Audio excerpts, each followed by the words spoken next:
Estudios, y esto pues es preocupante, sobre todo por las enfermedades también con las que se podrían realmente contraer, ¿no? ¿Qué tal? ¿Cómo está? Buenas tardes. Buenas tardes, doctora. Mario. Bueno, ¿qué es lo que ha dicho para empezar el titular de la Dirección General de Medicamentos, Insumos y Drogas de higiene, Pedro Yarasca?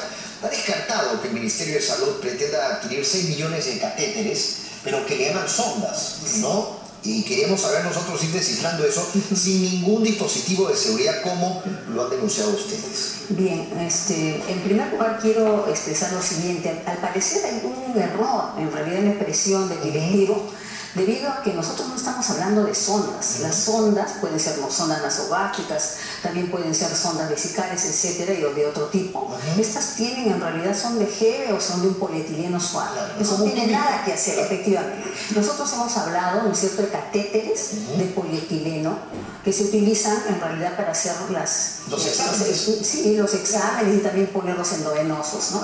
Entonces, estos pueden ser de diferente tipo. Usualmente en los hospitales antes, hace 3 años atrás, se utilizaron agujas simples como esta.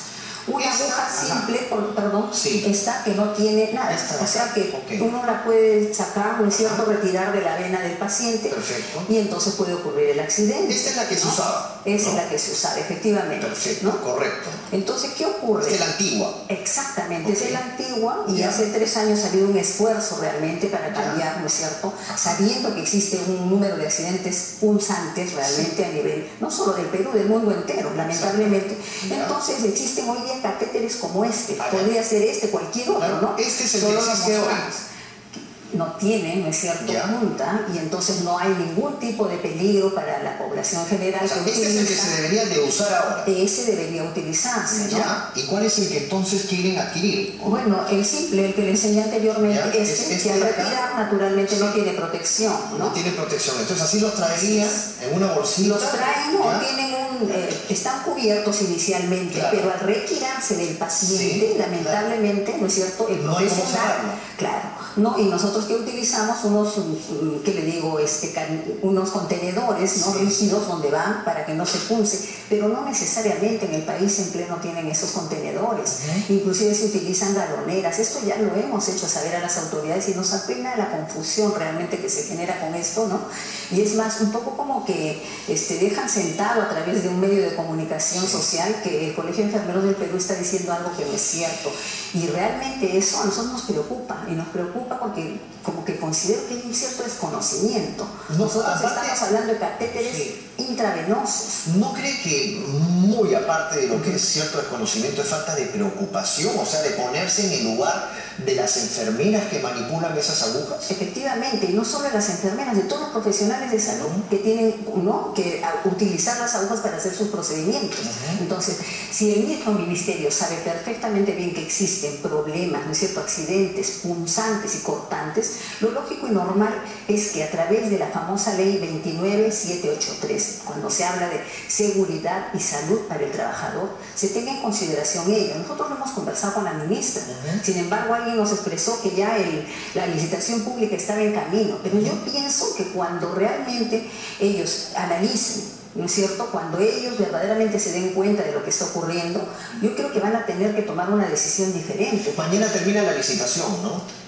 Sí, pero alguien nos mencionó que era posible que todavía continúe. ¿Por qué? Porque nosotros hemos hecho de conocimiento esto, justamente lo que mencionaba el Ministerio de Salud, y yo creo que la ministra lo escuchó perfectamente bien y sabe muy bien a través de sus comités de trabajo, ¿no es cierto?, que esto tiene de alguna manera que ser observado. Si nosotros ya estamos a nivel del Ministerio de Salud, de salud, Fuerzas Armadas, etcétera, hasta las clínicas privadas, utilizando realmente los catéteres seguros, ¿no es cierto?, y no solo para la enfermera, para la persona que labora, ¿no?, en las instituciones del Estado, referidas a salud.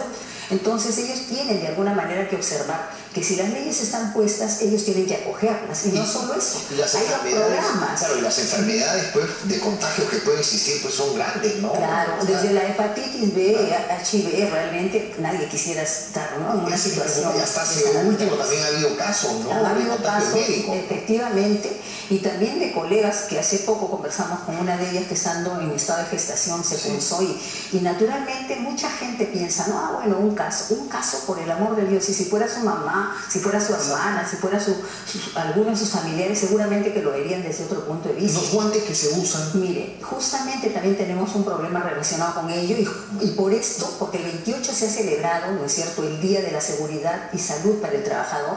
Nosotros como Colegio de Enfermeros, ¿no es cierto?, hemos hecho un foro.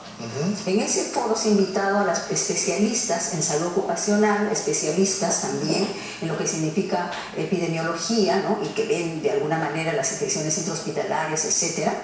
Entonces ellos manifiestan realmente que, en primer lugar, que se tiene de todas maneras que poner en práctica la ley, simple y llanamente poner en práctica a nivel de todo el país, no solamente en Lima, ¿no?, y en todos los sectores de salud.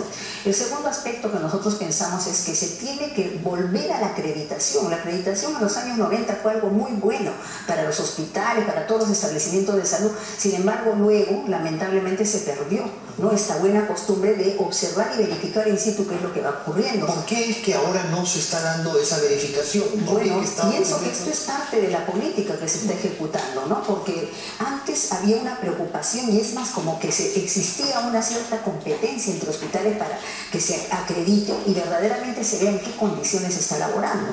Y eso era muy bueno y positivo para todos, ¿no? Sin embargo, hoy lamentablemente no sabríamos los motivos exactos por los cuales no se continuó con este proceso. Y es más, nosotros conversamos también en el foro respecto a justamente lo que usted mencionaba, ¿no? ¿Qué pasa con el equipamiento, con la seguridad y protección para el personal? Entonces las mismas colegas dicen, nosotros tenemos unas mascarillas simples que realmente no nos protegen, ¿no?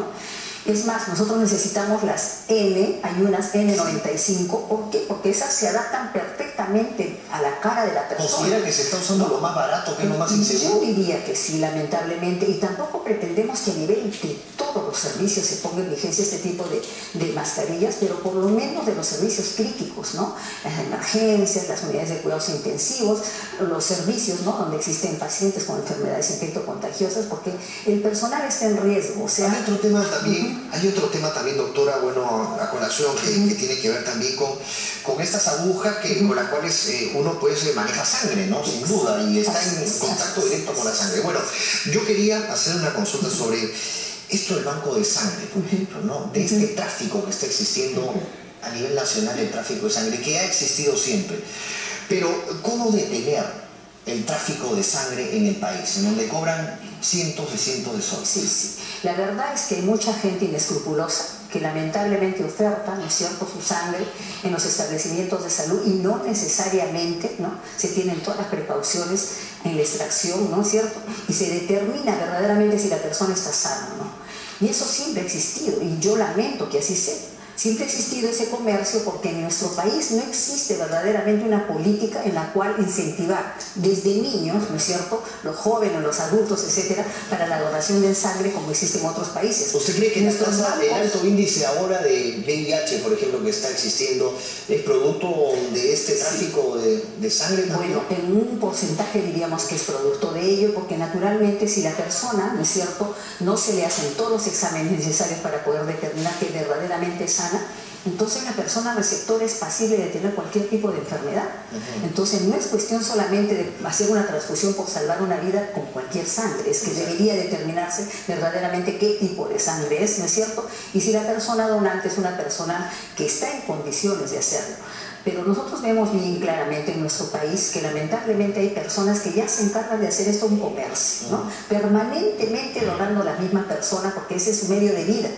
Y entonces en los laboratorios, bueno, pienso que ya algunas personas deben ser conocidas. Sin embargo, mayor cosa no se ha hecho en las instituciones de salud porque la gente, al ver que el familiar fallece, está por fallecer, perdón, entonces prefieren, ¿no es cierto?, tener esa opción. No importa quién dé la sangre, el asunto es salvar a la persona. Doctora, volviendo al tema de las agujas, ustedes de los catéteres, ¿ustedes qué van a hacer en caso reciban los catéteres, como usted dice? A mí me preocupa algo que también mencionan, ¿no es cierto?, aquí, cuando están hablando, ¿no?, que son sometidos a un control de verificación, dice, en los laboratorios. De la red de salud, para comprobar su calidad. Exacto, pero yo les digo, nosotros no estamos poniendo en cuestionamiento si son o no de calidad, estamos viendo que tengan un dispositivo que evite que la gente se punce, porque a través de la punción nosotros podemos adquirir, ¿no es cierto?, diferentes enfermedades.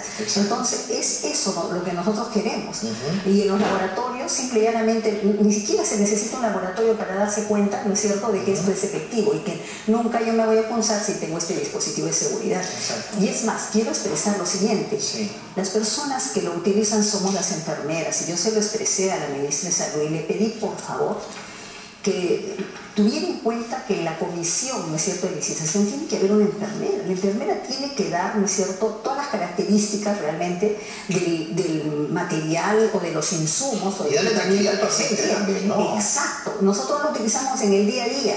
O sea, es nuestro medio, ¿no es cierto?, para poder ayudar, ¿no es cierto?, a la persona a recuperar la salud. En ese sentido, la ministra nos ha escuchado y nosotros esperamos, y yo le hago un pedido a nuestra ministra, en realidad, para que ella tenga en cuenta lo que nosotros hemos mencionado y también se ponga en práctica, ¿no es cierto?, el manual justamente para la prevención de enfermedades como la hepatitis B, C y la tuberculosis. Muchas gracias por haber venido, doctora. Bueno, ya está esta alerta, ¿no?, este aviso sin duda, y esperemos pues que el Ministerio se pronuncie al respecto, ¿no?, y también puedan conversar, ¿no?, sobre los equipos que se están trayendo, ¿no?, sin duda. Muchas gracias. No, gracias.